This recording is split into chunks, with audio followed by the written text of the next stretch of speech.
Have you ever looked at something and wondered, can I put HTV on that? I've got a tried and true way to figure out how, so stick around. Hi everyone, I'm Lily from Siser. Welcome back to another episode of Clued Into Crafting. Heat transfer vinyl can go on a lot of things, like cotton, polyester, cotton poly blends, and things that are made up of primarily those fabrics, like denim is made up of mostly cotton, and fleece is made up of mostly polyester. HTV isn't limited to only just fabric though. It can go on things like cardstock, cork, and it can even go on wood. But what if it can't take the heat? Some fabrics like polypropylene, modal, and rayon are heat sensitive. This means that they need a couple adjustments and a little extra care during the heat application process. Otherwise, you'll end up with heat marks like this guy.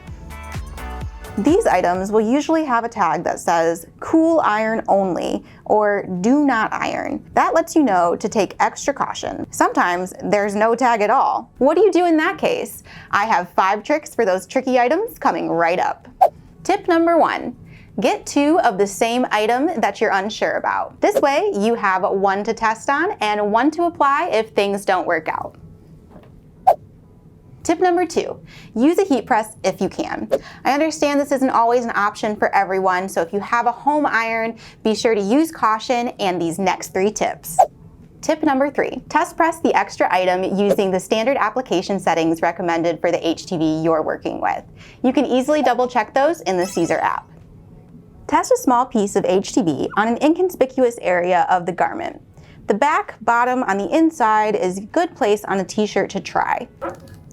If the test press is successful, move on with your standard settings. If not, stick around for tip number 4. Use a lower temperature and a longer pressing time. This reduces the risk of heat marks like we just saw previously. Typically, we recommend 270 to 280 degrees Fahrenheit or a couple settings below cotton on a home iron as the lower heat setting. As for the time, add about 5 to 10 seconds to the normally recommended setting. For example, EasyWeed's suggested temperature and time are 305 degrees Fahrenheit for 10 to 15 seconds. For a heat-sensitive item, we'd suggest 280 degrees Fahrenheit for 15 to 20 seconds. The temperature can go even lower, but the pressing time will need to continue to increase, so just be prepared for a longer press. A longer press doesn't always mean a better press though. Check out Joe's video all about overpressing in the link in the description below if you want to know more about that topic. Don't go away just yet though, I have one final tip for you. Tip number 5, use parchment paper as your cover sheet. Parchment paper holds the heat the least out of your cover sheet options and is easily replaced if anything melts or discolors. Have you ever decorated anything heat sensitive? How did it go?